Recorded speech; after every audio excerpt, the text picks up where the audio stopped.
algumas aulas que acabam virando referência, viram marcos em determinado assunto. E a gente deu uma aula que as pessoas classificaram como um divisor de águas nesse assunto, educação financeira. Um passo a passo, simples e prático, que mostrou para todo mundo o que fazer para caminhar para esse equilíbrio da vida financeira. As pessoas ficaram encantadas e muita gente pediu para poder assistir de novo, para fazer anotações e para poder convidar outras pessoas para assistir também. Se você não assistiu essa aula ou quer assistir de novo, uma notícia maravilhosa. A gente liberou o replay, mas liberou por pouquíssimo tempo. E no final da aula, todos os presentes que a gente preparou para quem assistir vão estar lá. Para você também que vai assistir o replay, tá bom? Corre lá, antes que saia do ar.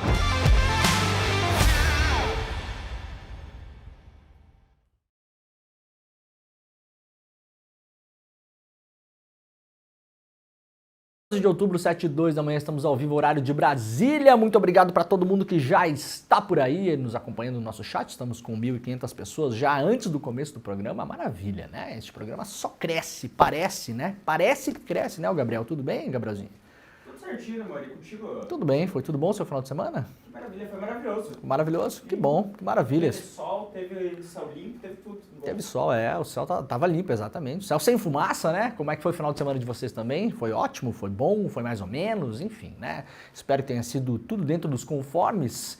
Se você quiser também, comente como foi o seu final de semana no nosso chat, vai chegando por aí, vai deixando o seu like, ativando o sininho, assinando os canais. Nós estamos ao vivo, claro, nos canais do YouTube do CL Notícias, do Leandro Demori e do Eduardo Moreira. Você também pode nos acompanhar por todas as redes sociais por aí, espalhadas por aí. Claro, a gente concentra mais a nossa audiência no YouTube, mas se você ficar confortável em acompanhar pelo Instagram, muita gente fala que nos acompanha aí pelo Instagram, pelo Facebook, fique à vontade, pode deixar o seu comentário também. Os comentários são puxados aí todos para os nossos comentários aqui, para a gente sacar de onde vocês estão acompanhando este programa. Muito bom dia, boa tarde, boa noite para quem nos acompanha também fora do Brasil, uma audiência grande do Desperta também de pessoas que moram fora do país. Brasileiros e estrangeiros, já recebi também mensagens de pessoas que não são brasileiros natos, mas que acompanham a situação do Brasil e pegaram o hábito de acompanhar aqui o Desperta todos os dias, de segunda a sexta-feira, das 7 às 8 horas da manhã, para entender o que está acontecendo no Brasil. Claro, as notícias, mas também o contexto das notícias, né? Porque sem contexto não somos nada, né, Gabriel? Informação jogada ao vento, né? Informação não é conhecimento, né? Dados puros não transformam nada em conhecimento. Então a gente ajuda aqui toda manhã, vocês também nos ajudam no chat, vão mandando as suas dicas, as suas opiniões, as suas posições sobre as coisas, às vezes convergentes, às vezes divergentes, e tudo certo, faz parte da democracia a gente ter algumas divergências, tá tudo bem, tá tudo beleza. Olha, se você quiser nos acompanhar pela televisão também, lá em Salvador, na Bahia, pela TV Quiribure, em Porto Alegre pela Pop TV, aliás, na sexta-feira uma pessoa da nossa comunidade mandou uma foto, estava num hotel, né, em Porto Alegre, e o hotel estava transmitindo lá o ICL Notícias segunda edição, já no final do dia, 6 horas da tarde, na televisão. Então você pode selecionar aí no canal de televisão, em Porto Alegre Pop TV, em São Paulo na TVT e também em 3 emissoras de rádio. Se você tem o hábito de ouvir rádio, já coloca aí no seu dial, temos 3 emissoras de rádio que transmitem o Desperta neste horário da manhã também. A Rádio Cantareira, a Rádio Brasil Atual e também a Rádio Heliópolis. É só procurar no seu rádio aí que em algum momento você ouvirá a minha voz, né? A minha voz estará por aí nas ondas do rádio. É muito bom ter a companhia de todo mundo que está por aí, está no trânsito agora, está chegando no trabalho, está indo para o trabalho, está saindo para viajar, está chegando de viagem, está indo para a escola, enfim, a galera que está se movimentando para o São Paulo. São Paulo, que aliás vive um momento de caos, mais um, a gente vai mostrar por quê aqui. A gente já falou da Enel outras vezes, vou mostrar de novo aqui então, né? Privatiza que funciona, o papo esse, né? Então a gente vai mostrar por que a Enel não está funcionando. São Paulo teve um vendaval muito forte, se eu não me engano na sexta-feira ainda, né? A gente, aliás, alertou aqui no Desperta SL, para quem acompanha o programa, nós alertamos que o clima ia ficar feio em algumas regiões do Brasil, a chuva que estava no sul do país rumou em direção às regiões centro-oeste e principalmente sudeste.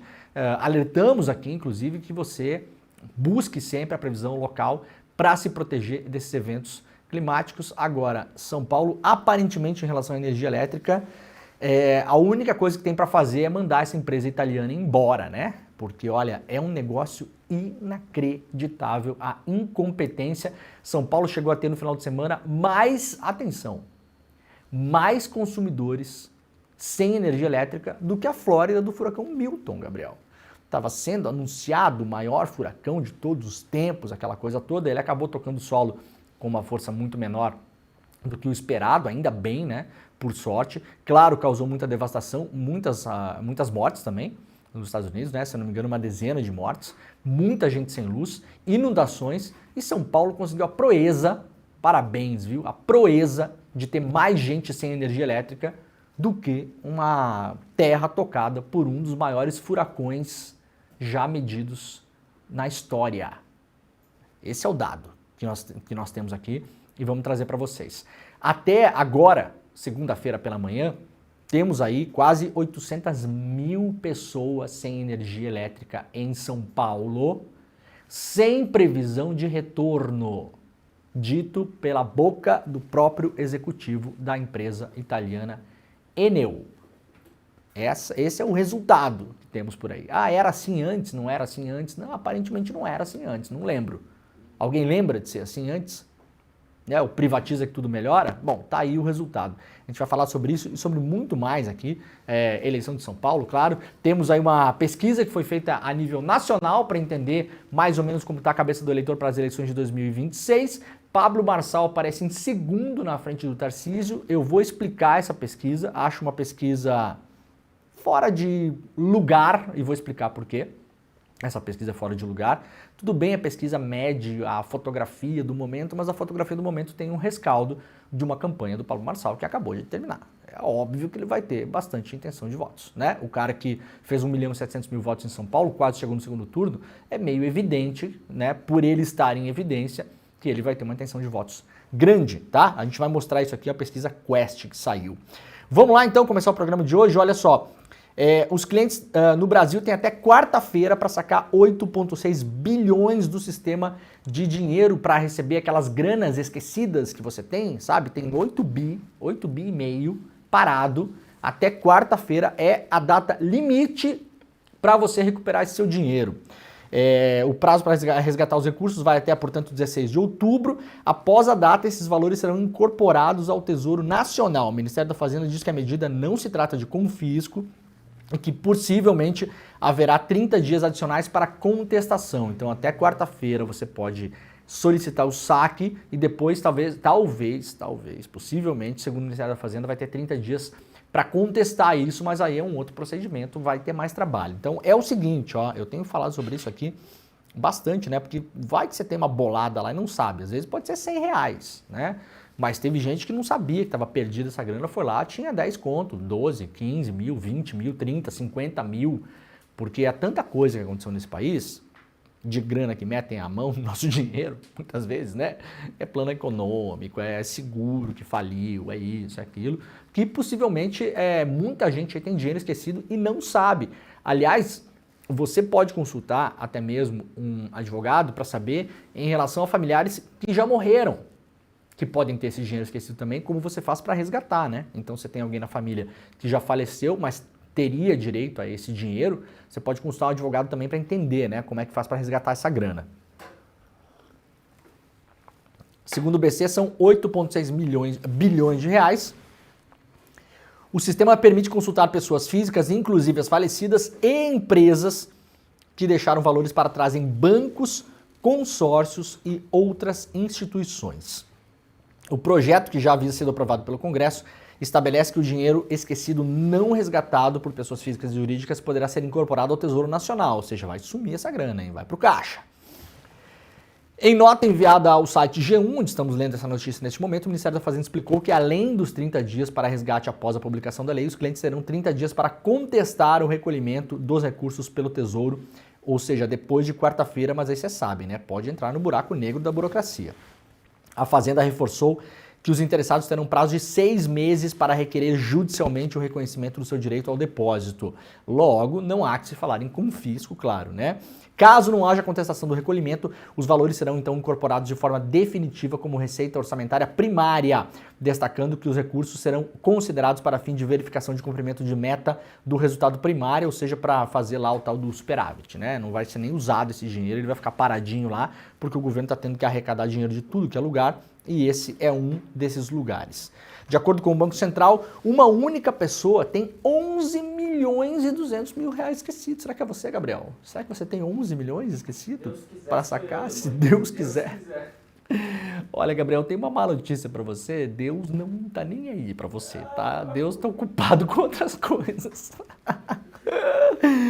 Ai, ai. Entre pessoas jurídicas, a cifra mais alta disponível para resgate é 30 milhões de reais. É claro que a média não é essa, né, gente? Não é a Mega Sena que está esperando você lá, né? O BC informou que até o momento o maior saque do dinheiro esquecido foi feito por uma única pessoa física que tinha grana parada lá, não sabia que tinha essa grana, quase 3 milhões de reais. A bolada foi resgatada em julho de 2023. Os maiores valores sacados, portanto, foi esse de 2 milhões e 800 mil. O segundo valor mais alto foi 1 milhão e 600 mil.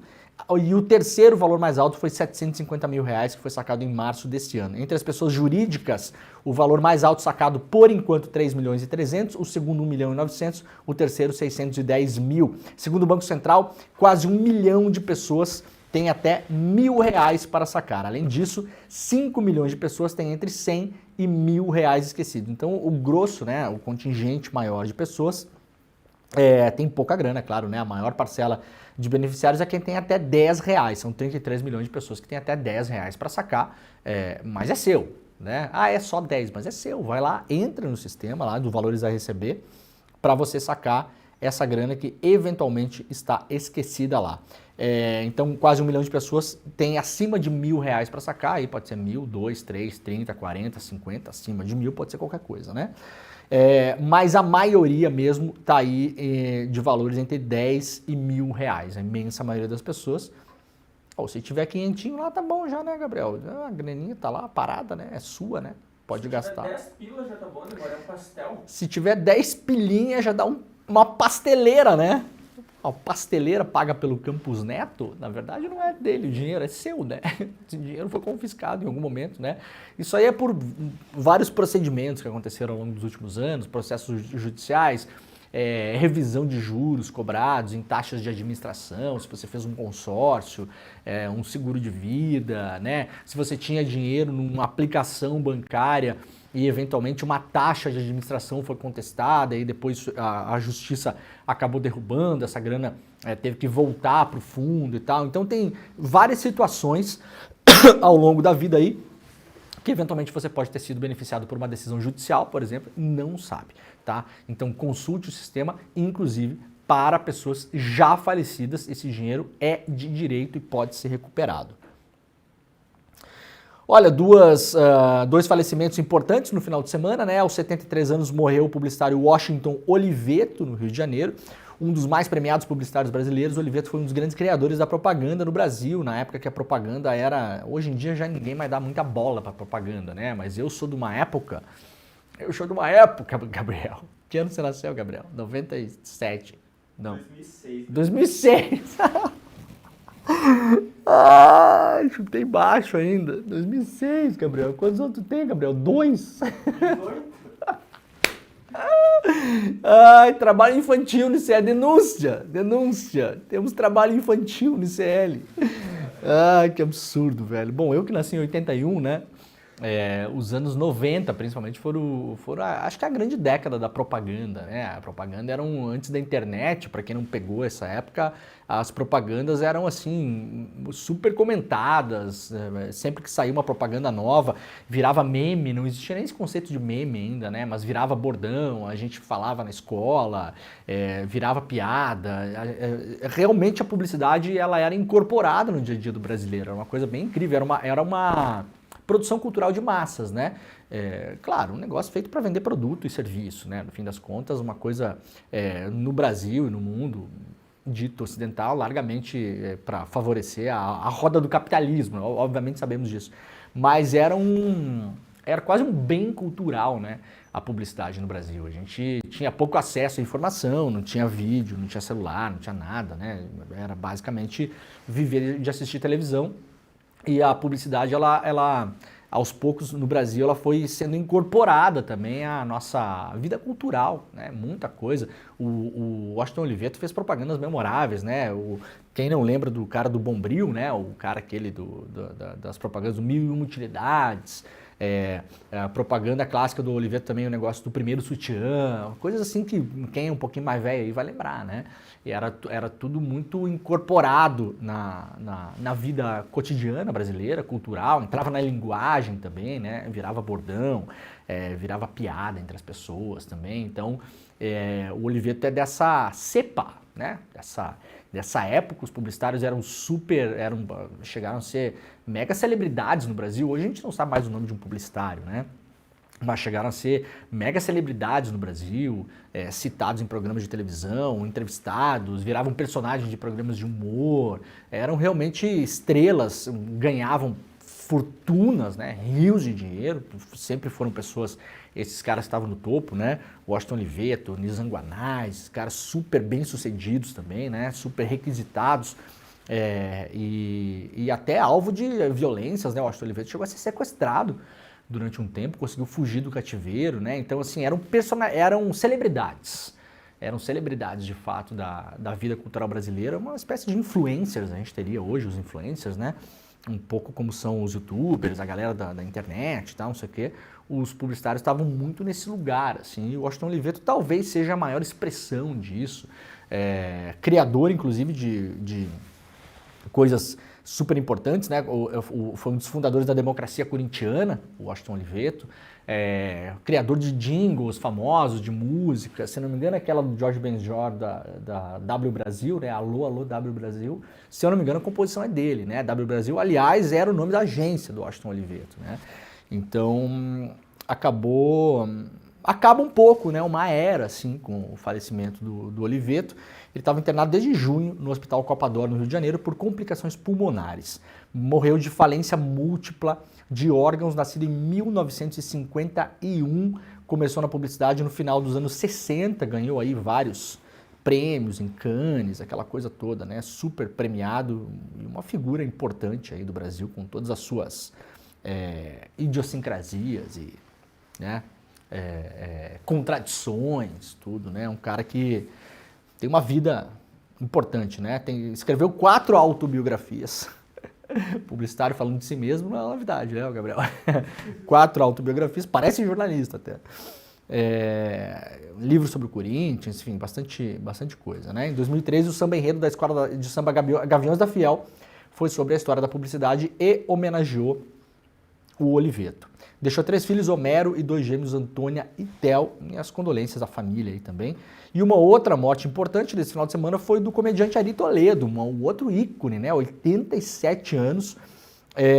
O artista combinava música e humor em apresentações em teatro e televisão. O Ari Toledo também um personagem, né, pré-internet, nascido em 1937, ou seja, atravessou o século XX quase todo. Um quarto do século XXI, né? Uma vida longeva, quase 90 anos. Também, para quem acompanhava a televisão nos anos 80, nos anos 90, o Ari Toledo era um cara que estava onipresente na televisão, né? Nos programas de auditório, nos programas de humor, nos domingos na televisão brasileira. O domingo era o grande dia da televisão, né? No SBT e na Globo principalmente, aquela briga, Faustão e Gugu e Silvio Santos e tal. E o Ari Toledo era um super personagem dessa história, lançou vários livros de piadinhas, né? Geralmente eram aquelas piadinhas mais sujas, né? Fazia muita daquelas piadas de criança, né? Do Joãozinho na escola e tal, não sei o quê. Hoje em dia, talvez muitas delas não caibam mais, né? Na vida que a gente leva, com uma consciência um pouco maior sobre as diversidades, aquela coisa toda, mas foi um cara super importante. Teve várias peças censuradas, né, pela censura, pela ditadura militar. Aliás, músicos e comediantes foram super censurados na época pela ditadura militar. Faleceu, então, portanto, Ari Toledo aos 87 anos, tinha sido internado com pneumonia. A causa da morte não foi divulgada, natural de Martinópolis, no interior de São Paulo. Começou a trajetória como ator no Teatro de Arena, quando se mudou para São Paulo aos 22 anos. Cantor de estilo satírico, Ari Toledo fez carreira com shows em que entremeava música, anedotas e contação de histórias. acumulou um acervo de mais de 30 mil piadas que contavam em shows, discos, programas de TV e livros. Ari Toledo foi preso por piadas sobre o AI-5. Ao terminar o espetáculo, disse ele, né? A piada era: quem não tem cão caça com gato, clássico, né? E quem não tem gato caça com ato. Ato, né? O ato institucional número 5 que fechou realmente o regime do Brasil na época da ditadura militar, instituindo aí várias proibições, né? Quem fala em censura hoje no Brasil, do Xandão e tal, não sei o que, é apenas um idiota, desinformado ou mal intencionado, né? Já falamos várias vezes aqui, censura durante os anos 70 no Brasil e 80 significava, de fato, uma pessoa da ditadura militar lendo o jornal antes do jornal ser publicado. O nome disso é censura. Todo o resto é mimimi de chorão que perdeu a eleição, tá? Para deixar bem claro para vocês. Que não sabe lutar a luta democrática e que acha que liberdade de expressão é ilimitada para cometer qualquer tipo de crime, barbaridade e absurdo. Né? Nessa época era diferente, o cara realmente tinha que passar suas peças de teatro antes, aí os censores liam, tem vários documentos históricos que mostram isso, né? Aí vetava, essa piada não, essa sim, essa aqui muda essa frase, muda essa palavra, isso aqui pode, isso aqui não pode. Isso aí antes da peça ir para o teatro, do filme para o cinema, do jornal ir para a banca, tinha censores sentados nas redações dos principais jornais do Brasil, nas rádios, na televisão, lendo o que os redatores escreviam lá antes de colocar o jornal no ar. O nome disso é censura. Se você acha que censura acontece no Brasil hoje, você é apenas um idiota. Apenas um idiota. No mínimo mal informado. Né? Assim, no mínimo mal informado. Então pode acompanhar o Desperta aqui que a gente vai informar você também sobre o que acontece na vida real, né? Aí foi preso, terminou o espetáculo, já estava no camarim policiais do DOPS, Departamento de Ordem Pública, aguardando para ser preso. O torcedor do Corinthians também, né? Assim como o Washington Oliveto. Muito bem, nossas condolências aí, né? São Paulo, hoje pela manhã, ainda tem 790 mil clientes sem luz, 44 horas depois da chuva. Na tarde de domingo, a Enel divulgou um novo informe sobre apagão em São Paulo. Segundo a concessionária, 790 mil clientes continuam sem luz. 790 mil clientes. Ou seja, não são pessoas. Porque você tem a conta de luz na sua casa, no seu nome, mas você não mora sozinho, possivelmente mora mais gente com você, né? Então, não é 790 mil pessoas. É mais, dá para chutar por baixo, fácil, a conta fácil é o dobro. A conta fácil é o dobro. Porque, mas muita gente mora sozinha. Sim, mas muita gente mora com outra pessoa e muita gente mora com 3 pessoas, 4 pessoas, 5 pessoas, 6 pessoas, né? Então, a chance maior é desse número ser do dobro para mais do que para menos, óbvio. Então, 790 mil clientes são as pessoas que têm o nome na fatura. A gente está falando aí de milhões de pessoas sem energia elétrica há 45, 46, 50 horas em São Paulo.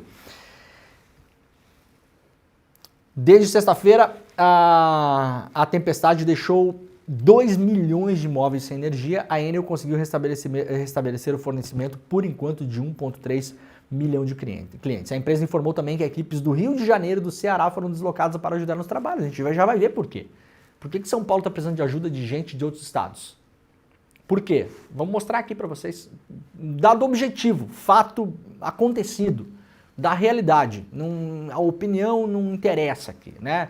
Eu acho melhor o privado, o público. Não, a gente vai mostrar como o privado faz gestão desses recursos que são fundamentais para a população. Transporte, energia elétrica, água. Preparem-se. Sabesp, privatizada. Preparem-se. Preparem-se. Levanta a mão para cima para torcer. É o que tem para fazer agora. Gestão privada de bens, serviços essenciais para a população, gente, vai visar apenas uma coisa para a empresa: lucro. Fechar o ano no azul. O consumidor que se dane. Se tiver que demitir, eles vão demitir, enxugar, reduzir, piorar. Porque se faz tudo isso, tem mais lucro. Você tem um monopólio de distribuição. Gente, se a Enel mandar todo mundo embora amanhã e ficar só o porteiro, eu estou falando sério aqui, eles terão mais lucro. Você tem opção na sua casa de escolher o fio de luz da empresa que você quer comprar? Não tem, né? Não tem. Então no Brasil, o Brasil é um país genial, né? A gente coloca na mão de empresas privadas que podem falir. Ah, mas estatal pode falir também? Não, estatal não pode falir, gente. Estatal não pode falir porque no limite o governo vai botar dinheiro lá dentro. No limite, precisar, vai botar a grana lá dentro, pronto. Acabou. Né? Se for federal, então, mais ainda, o governo no limite imprime dinheiro. Tem autoridade monetária, tem capacidade de impressão de moeda. Ah, mas só no Brasil? Não, no mundo todo, gente. O mundo todo. O mundo todo está imprimindo dinheiro adoidado desde a crise dos bancos de 2008, tá? Imprimindo dinheiro adoidado. O mundo todo. Estados Unidos, Japão, França, Alemanha, Itália, todo mundo. Todo mundo. Então parar com esse papinho que é só no Brasil também. O brasileiro você acha especial, né, Gabriel? Tudo é só no Brasil, né? Ah, e só no Brasil, que não é só no Brasil não, gente. O mundo é meio virado mesmo, tá? Não tem nada de especial aqui. Mas nada mesmo. Então se a Enel mandar todo mundo embora amanhã, é bom pra Enel. É bom pra Enel. A Enel precisa apresentar balanço na Itália. Tá? Ela é uma empresa privada, controlada, o seu maior acionista é o governo italiano. Então a gente conseguiu a proeza de privatizar as nossas estatais para estatais estrangeiras. Isso acontece em várias áreas, né? Tem estatais espanholas aqui no Brasil operando, italiana, chinesa, estadunidense, tudo que é lugar, alemã, tudo aí. Tudo aí. Ou nós somos um bando de otário, ou eles, né? Quem será que é o otário na história, Gabriel? Se os estados soberanos europeus, principalmente, estão usando as suas estatais para comprar empresas públicas no Brasil, quem são os otários aí? Será que a gente é otário? Ou será que são eles? A cidade de São Paulo, claro, é a mais afetada. Na cidade, 500 mil de casas sem energia, 500 mil de casas. Ou seja, vamos fazer o cálculo de quantas pessoas, só pegar a quantidade média de pessoas que moram numa casa em São Paulo, deve ser de 2 para cima, óbvio. Então a gente está falando de mais de 1 milhão de pessoas sem energia elétrica, principalmente Jabaquara, Campo Limpo, Pedreira e Jardim São Luís. Além disso, os municípios mais afetados são Cotia, São Bernardo do Campo e Taboão da Serra. A Agência Nacional de Energia Elétrica diz que a reação da Enel ao apagão foi abaixo da adequada e cobra o quê? Mais funcionários. E vai ter mais funcionários? Não vai ter mais funcionários. A gente vai mostrar aqui o que fez a Enel assim que assumiu. A Energia de São Paulo demitiu 1/3 da força de trabalho. Nós já falamos sobre isso esse ano aqui quando teve um apagão em São Paulo. Os caras, a primeira coisa que fazem é demitir, porque isso aí bomba o balanço da empresa. Bomba. Se você demite, você tem 10 pessoas trabalhando numa repartição, tá? Na sua firma aí, onde você trabalha. Empresa, privada, qualquer lugar. Tem 10 trabalhando, Gabriel. Se demitir 3, a empresa vai parar? Não. O que vai acontecer? Os 7 vão assumir o trabalho dos 3 que foram embora, né? Não vai ter menos trabalho, não, né? Não vai ter menos trabalho. Né? Tem 10, manda 3 embora, os 7 que ficaram já sabem que, né, se deu mal. Muito triste. Né? Muito destreza, né? Muita destreza. Né? Vai assumir o trabalho. A empresa vai parar? Não, não vai parar. Agora, quando der uma emergência, aqueles 3 vão fazer falta. Porque no dia a dia você dá um jeito. No dia a dia dá um jeito. É o que a Enel fez, é o que todas fazem. No dia a dia, você lá em Porto Alegre, a Equatorial Energia, mesma coisa. Mesma coisa. Da última vez que deu apagão na cidade, em Porto Alegre, mesma coisa. Você vai ver lá quando assumiu também, demissão. É a primeira coisa que você faz. Você demite uma pessoa de uma empresa, o seu balanço já respira. Né?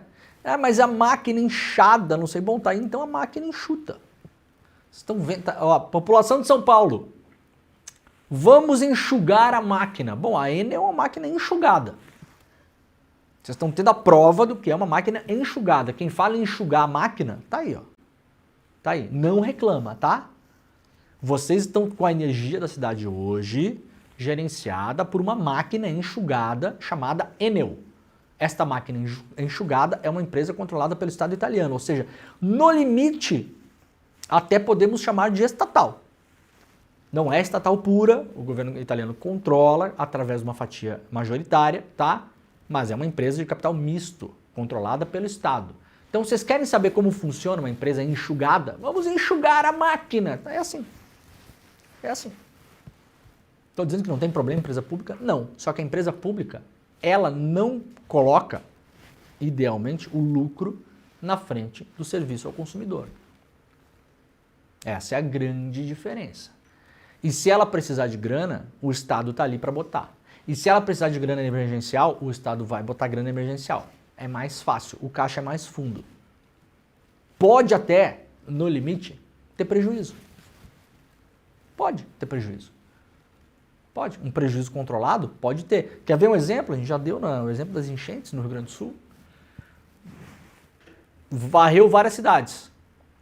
Qual foi uma das primeiras coisas a abrir nas cidades? Eu estava lá, então eu vi, tá? Ninguém me contou. Qual foi a primeira coisa a abrir? A abrir, por exemplo, na cidade de Roca Salles, dos serviços que eram essenciais ali. Pouquíssimos dias depois da enchente. Uma agência da Caixa Econômica Federal. Como eles fizeram isso? Com um caminhão, uma agência móvel. Levaram um caminhão da Caixa Econômica lá e estacionaram na frente da prefeitura, que é onde estava concentrando os esforços. Para quê? Para as pessoas poderem emitir cartão que perderam na enchente, pagar conta, retirar os benefícios, uma série de coisa. Você acha que a Caixa Econômica Federal teve lucro ou prejuízo com esse caminhão estacionando lá? Teve prejuízo, óbvio. No primeiro momento ali é só gasto.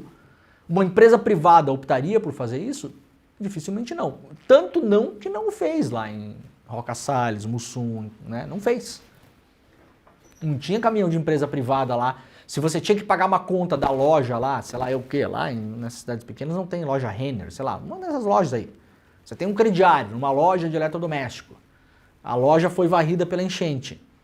Ah, meu filho, sei lá, dá seus pulos. Ah, mas não dá para ir na loja, sim, a loja vai abrir. Teve algum caminhão da loja de eletrodomésticos que abriu uma lojinha pequena ali para você não pagar juro, para você pagar o crediário, para não ficar pendurado, para não ir pro Serasa? Claro que não, cara. Claro que não. Não teve nem vai ter, não vai mandar. É prejuízo. O cara lá vai fazer conta e falar, dane-se, o cara lá de Mussum, dane-se, Roca Salles, dane-se, pega o carro, vai para Lajeado, se vira, tô nem aí para você. Melhor ainda que não pague. Vai pagar juro depois. Bom para mim. Essa é a diferença. A agência dos Correios rapidamente foi restabelecida nessas cidades. Teve lucro a agência dos Correios nesse primeiro momento nas cidades? Claro que não, teve prejuízo. Teve que gastar, vai fechar no vermelho. Faz obra emergencial, coloca dinheiro lá, bota para rodar e tal, não sei o quê. Por que faz isso? Porque é pública, porque pode ter prejuízo, pode escolher ter prejuízo pontual. Para servir a população, esse é o objetivo da empresa pública. Aí você coloca um serviço essencial como energia elétrica, sobre o qual o consumidor não tem controle. Você não pode comprar de outro lugar, raras vezes pode comprar, tem um mercado livre de energia no Brasil, mas é muito pequeno, é complexo, as pessoas não entendem, não é nem divulgado, não sabe. Empresa privada. Eles vão até o limite do financeiro, do caixa. Gente, a Enel não vai arriscar ter nenhum tipo de prejuízo em São Paulo para servir a população. Você vai ficar sem energia elétrica, problema seu. Dane-se. Essa é a mentalidade, não mudará, não será diferente, porque a empresa tem que apresentar balanço positivo lá na Itália. Esses investimentos no exterior é para levar dinheiro para fora, não é para nem ficar aqui, tá? É para levar dinheiro para fora do Brasil. Onde está a matriz, onde está a cabeça, onde as ações são cotadas em bolsa, que não é na Bovespa, é na Bolsa de Milão. É em outro país, outra moeda. O dinheiro coletado pela Enel aqui, dessa empresa privatizada, que você paga, ele vai pagar a pensão dos velhinhos italianos, não a sua, não do seu pai, não do seu avô. O dinheiro vai embora. Sacou? A complexidade da coisa? É complexo, mas é simples, na verdade, né? Ninguém explica isso quando vai privatizar. Aproveita a raiva das pessoas com o poder público e acha que vai colocar tudo na mão do velho da van. E o velho da van vai resolver. Tá aí. Tá resolvendo assim, né? Não é o velho da van, claro. Mas podia ser também. Falhas de comunicação da Enel agravam danos aos consumidores. As falhas do sistema de comunicação da concessionária Enel com os consumidores de São Paulo agravam os danos provocados pelo apagão, segundo informam advogados da área do direito do consumidor. Elas alertam para o direito e ressarcimento por danos materiais e morais. Atenção! O Procon de São Paulo exigirá notificação e explicações da Enel após a demora para restabelecer a energia. A notificação também buscará a resposta sobre a falta de clareza e eficiência no atendimento ao consumidor. Porque você liga lá, não tem ninguém para atender, gente. Porque você liga lá, tem meia dúzia de pessoas. Que, repito, em dias normais, serve. Em dias normais, não está acontecendo nada, daí vai ligar lá, meia dúzia de pessoas com dúvidas. Então, assim, tem a máquina funcionando no limite. No momento de uma emergência, que precisaria ter aqueles 30% a mais que eles demitiram, aqueles 30% não estão mais ali. Ah, os outros farão o trabalho? Não farão. Se a pessoa tem que atender um telefone, é um telefone por vez só, né? Por enquanto, ainda não conseguimos aí ser mais eficientes do que isso, né? Informações desencontradas, prazos errados, ausência de previsões confiáveis sobre o retorno, tudo isso viola o Código de Defesa do Consumidor e as diretrizes da ANEEL. Esses erros no atendimento podem ser considerados um agravante para a reparação dos danos morais. A especialista em direito do consumidor Larissa Mendes complementa que os consumidores podem pleitear ressarcimento pelos danos materiais sofridos. Isso inclui o abatimento proporcional na fatura pelos dias sem energia e o reembolso por perdas como alimentos e medicamentos que estragaram por falta de refrigeração. Ou seja, terminando essa bagunça toda, procure um advogado e processe a Enel. Você tem direito a não pagar a energia do tempo que você ficou sem energia.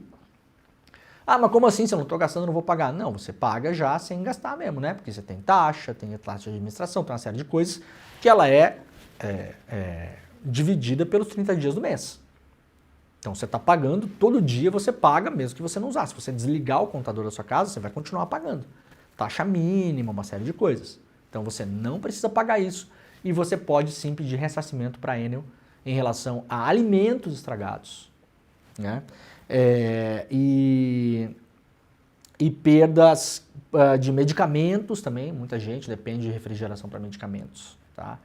E não está citado na matéria aqui, mas eventualmente também, se eletrodomésticos queimaram, porque a luz pode ir e voltar, ficar dando esses picos de luz e sobrecarregar a tensão da sua casa e queimar sua geladeira, televisão, videogame, sei lá o que, também isso você pode pedir ressarcimento. Vá atrás, não deixa barato para essa gente aí. Velas e cozinha na calçada, improviso e perdas de restaurantes no apagão, né? Claro, os restaurantes sofrem muito com isso, porque não conseguem nem entregar nada, né? A maior parte das coisas hoje depende fundamentalmente de energia elétrica, né? Perdas inevitáveis em diversas regiões de São Paulo. Apagão e prejuízos pressionam Nunes antes do primeiro debate no segundo turno. O primeiro debate do segundo turno entre o Ricardo Nunes e o Guilherme Boulos vai acontecer em meio ao apagão. Acontece hoje. Aliás, curiosamente, muita gente não vai conseguir ver porque não tem energia elétrica, né? O encontro é o da Bandeirantes, que vai ser na noite dessa segunda-feira. Caso um dos candidatos não participe, uma cadeira ficará vazia à amostra. A expectativa é que o embate seja permeado por críticas de Boulos sobre a falta de energia na capital paulista. Nunes deve se defender citando ações que vêm sendo adotadas para contornar o estrago do temporal, além de dizer que a concessão da empresa é federal. Veja que beleza, né? Culpa de quem, ô Gabriel? Quem? Do Lula, né? Uhum. Ai. Tem um problema na sua vida, gente? Culpa o Lula, né? Faz.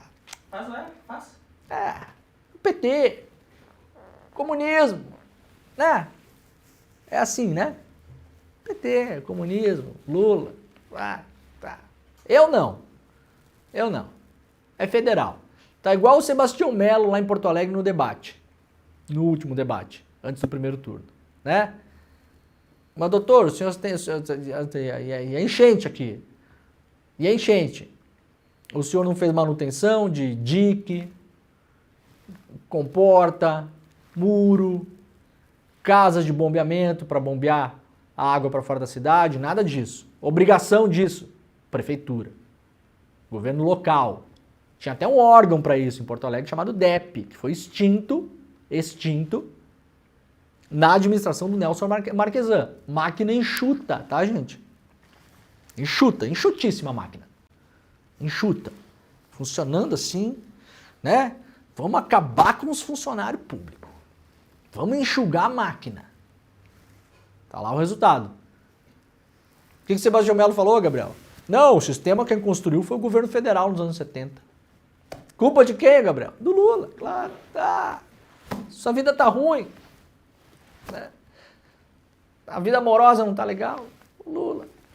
Vai. Cabe tudo ali, né, gente? Cabe tudo. Acho engraçado, Demônio. Minha namorada terminou comigo logo no governo do amor. Culpa do Lula.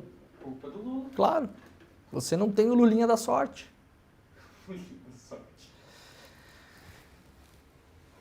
Ai, ai. Distribuidoras vão emprestar funcionários para a Enel. Reporta hoje aqui o Estadão. A empresa vai receber ajuda de 400 colaboradores na tentativa de retomar os serviços para 700 mil endereços. 400 funcionários, né? Trabalhadores, né? Colaborador. Quem colabora, colabora de graça, né, Gabriel? Colaborador. É verdade.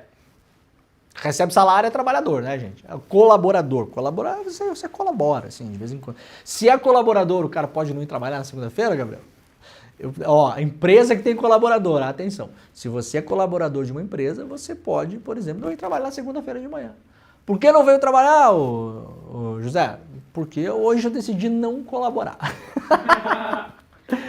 Hoje colaborem vocês. Amanhã talvez darei uma colaborada. Sandoval Araújo Feitosa Neto, presidente da ANEEL, considera a reação da Enel aquém das expectativas. E aí teremos aqui os 700 mil consumidores sem água, e sem energia elétrica, né? E aí distribuidoras de outras empresas do estado de São Paulo vão mandar funcionários para ajudar a Enel, né? Serão 400 trabalhadores emprestados de outras empresas para auxiliar no serviço. Por que isso, gente, está acontecendo? Tá aqui, ó. Não é porque tem nenhuma genialidade de quem sabia e falou, nem nada. Aliás, esse papo de, eu já sabia, eu já falei primeiro, isso aí também é coisa do século passado, né, gente? Não interessa. Quando você já falou primeiro, e já sabia, e já alertou, e o público acompanha você, o público sabe. Não precisa ficar falando isso também, né? Tá? É igual o exclusivo no jornalismo, né? Eu sempre fui muito contra o uso do exclusivo em raríssimas exceções, porque quando a matéria é exclusiva, as pessoas veem que é exclusiva, elas sabem, elas sentem, elas veem o tamanho da coisa, não precisa avisar. Tudo bem, tergiverso. Publicado pela Carta Capital, 6 de novembro do ano passado, ou seja, menos de um ano atrás. Enel cortou 36% do quadro de funcionários desde 2019.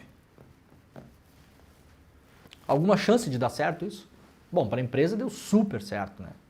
Super. Balanço maravilhoso, né? Champanhes espocadas na Itália, né? Parabéns aos diretores que foram para o Brasil. Pegaram a empresa lá e enxugaram, né? Bota a funcionar com o mínimo possível. Você pega um carro, o Gabriel tem freio nas 4 rodas, né? Você deixa numa só, entendeu? Vai frear? Vai. Tô pegando o código agora. Pegou? Pegou? Vamos enxugar a máquina. Afinal de contas, se você tirar 3 discos de freio do seu carro e deixar um só, na hora de trocar os discos, Gabriel, só tem um para trocar. Pastilha. Vai trocar só 2, né? Uma pastilha em cada lado da pinça. Se você deixar os 4 freios, você vai ter 8 pastilhas para trocar. Veja o gasto disso. Fluido de freio, eventualmente, pode gastar menos com fluido de freio. Né? Então, é uma economia, né, Gabriel? Não é uma economia? 4, para que 4? Um só. Vai frear? Vai frear. Mas demore com um disco só, uma roda só, vai frear e vai jogar o carro para o lado, né? Não, a 30 km por hora vai dar tudo certo. A 20 vai dar tudo certo. No dia a dia do trânsito, talvez o carro puxe um pouquinho assim, mas vai segurar, vai frear. E se tiver que frear de emergência, vai acontecer o quê? Vai dar problema, né? Mas a máquina está enxuta, viu, gente? Enxugou a máquina, viu?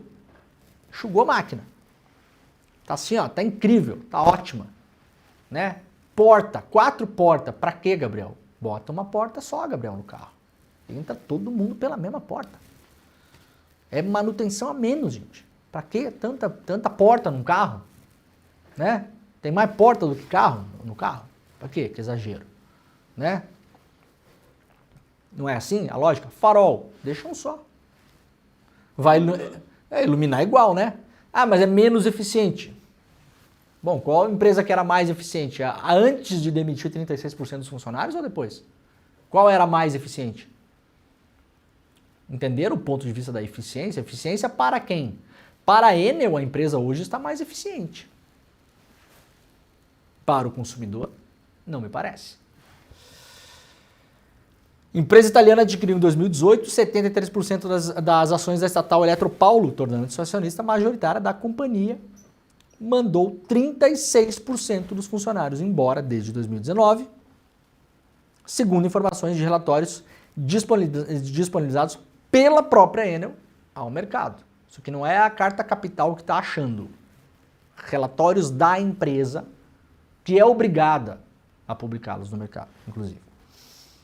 Em 2019, a empresa tinha 23, quase 24 mil funcionários, entre próprios e terceirizados. O número passou para 15 mil no ano passado. Então, quase 10 mil pessoas mandadas embora, gente. Alguém em sã consciência acha que tinha 10 mil pessoas, com o perdão da palavra, Gabriel, você que é um jovem, coçando o saco sentado num escritório? Ah, e pode ter gente coçando o saco? Pode, em toda empresa tem gente coçando o saco. Nas privadas também, né? O pessoal só olha para a empresa pública, né? Na empresa privada também tem gente coçando o saco, eventualmente. Mas não é o mais comum é faltar gente para fazer o trabalho. Em públicas e privadas. Quase 10 mil pessoas mandadas embora. Quando caía o mundo e precisar dessa gente, essa gente não existe mais. Aí vocês viram a diferença? Quantos trabalhadores serão enviados de outras concessionárias para ajudar a Enel nessa emergência, gente? Quantos que eu acabei de ler a notícia aí? 400. 400. A gente está falando de quase 10 mil que foram mandados embora. É efeito placebo, né? Esses 400, você sabe, né? Não vai adiantar nada. Porque até sair, deslocar, entender, se comunicar com a empresa, e saber em que área vai atuar, e quem é chefe de quem manda, quem não manda, e chega lá, os caras não se gostam, não topam com a cara, aí um senta lá, e outro vai fumar um cigarro, e outro não sei o que. Placebo, tá? Placebo. Vai ajudar a cortar a meia dúzia de árvore ali. Ligar 2 fios. Tá? E isso não tem nada a ver com os trabalhadores que estão indo para lá. Eu tô falando desse sistema todo. É um esquema. Isso aqui é um esquema.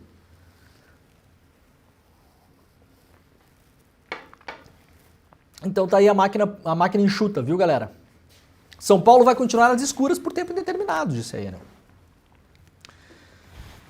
O presidente da Enel no Brasil, Guilherme Lencastre, afirmou que não pode dar previsão aos moradores da capital que estão ainda sem luz. Em entrevista coletiva no domingo, ele também estabeleceu prioridades como clientes vitais e de serviços essenciais, ou seja, hospitais, clínicas, escolas, enfim, né?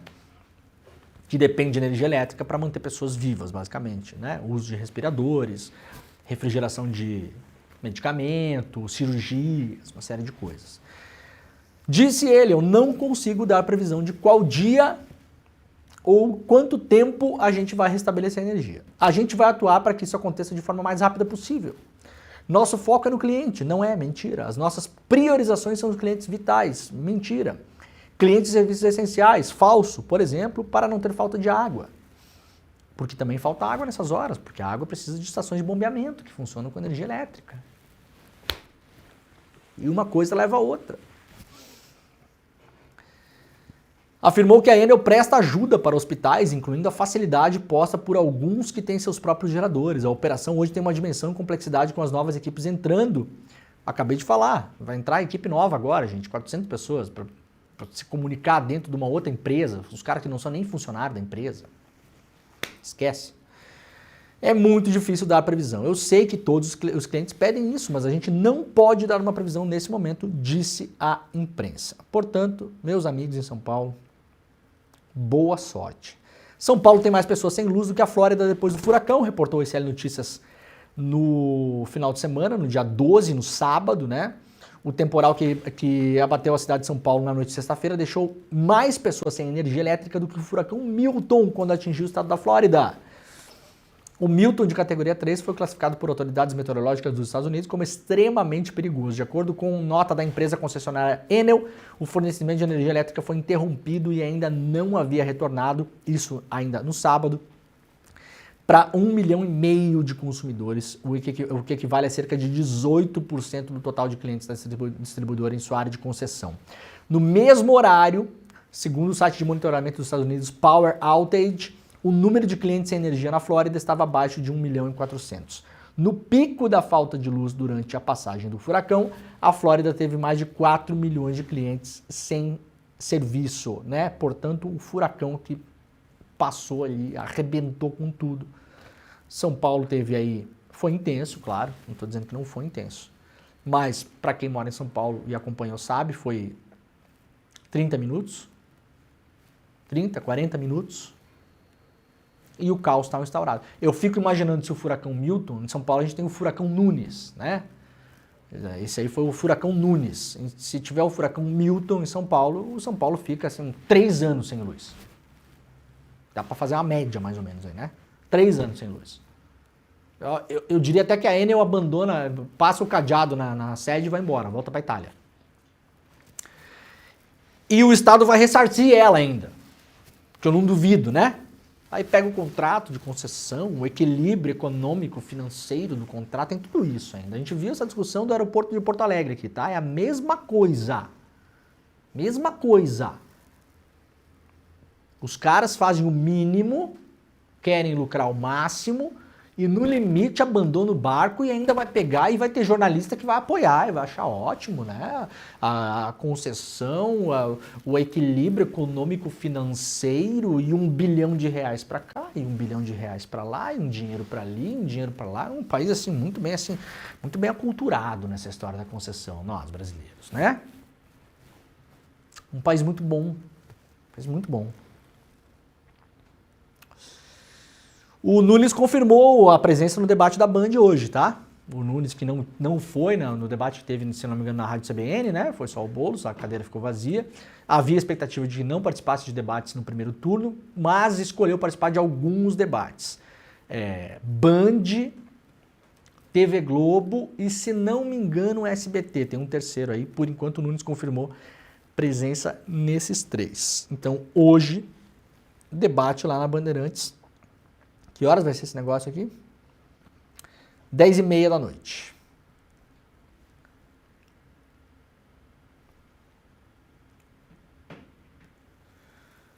Bom, vamos lá para as últimas notícias do dia. Tem uma repercussão nas redes sociais da decepção bolsonarista com o Bolsonaro. Isso aqui é uma análise do Pedro Barciela. Fez uma análise de vários comentários nas redes sociais aí, né? Usando ciência de dados, claro, né? Para mostrar como essa quizumba toda aí de Marçal e Malafaia e Tarcísio e Kassab, e campanha do Nunes, e vai para lá e vai para cá, e bota um pé numa canoa, um pé na outra, e pá, não sei o quê. Tem uma análise para entender como uma parte importante da base bolsonarista, popular, do povo, né, avaliou a atuação do próprio Bolsonaro nessas eleições. Pesquisa Quest, Marçal surge como opção da direita em 2026 à frente de Tarcísio. Lula aparece em primeiro lugar. Saiu uma pesquisa Quest mostrando aí, né, no rescaldo da eleição, que o Marçal está em segundo lugar da intenção de voto, né? Caso o Bolsonaro não seja candidato, quem é o candidato mais forte contra Lula? Por enquanto, temos aqui cadê o Marçal aqui? Apareceu aqui. 15%. O Tarcísio com 13% e a Michelle com 12%. Tem um problema nisso porque o Marçal acabou de sair de uma campanha, né, gente? Então, esse dado não está o nome dele não está em igualdade de condições de disputa com outros, porque ele acabou de ficar 40 dias enchendo o saco de todo mundo na internet, na televisão e tal. Então tem uma super exposição da imagem do cara. É claro que vai aparecer, isso é natural, tem que esperar agora decantar e tal, né? Numa situação diferente dessa, então não espanta. Não me espanta se aparecer lá na frente também como um dos principais candidatos, só estou dizendo que tem que levar em consideração esse caso, né?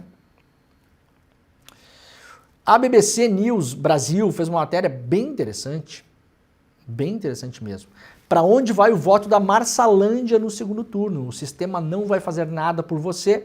A BBC, o repórter Leandro Machado, foi lá para as zonas em que o Marçal fez mais votos e foi ouvir as pessoas para entender por que você vota nesse cara e, na ausência dele, em quem você vai votar. E, para surpresa de 0 pessoas, o que mais aparece é o sentimento antissistema, né?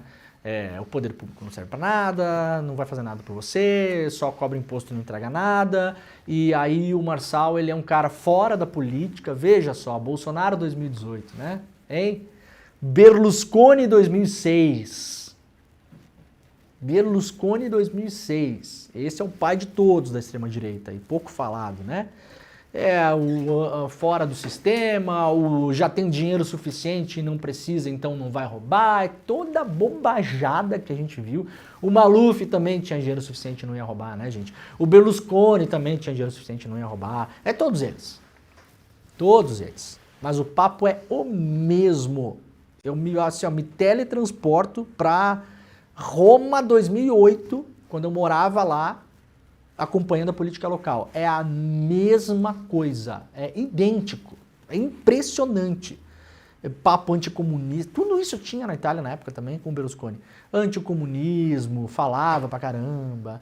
Eu já sou rico, então não preciso roubar, o meu interesse é só a população. Eu sou de fora do sistema, o sistema tá todo quebrado e eu vou consertar. Eu sou um empresário bem sucedido e sei administrar as coisas, a mesma coisa que aparece aqui sobre Marçal também, da boca da população. Mesma coisa, mesmíssima coisa. Então, super interessante.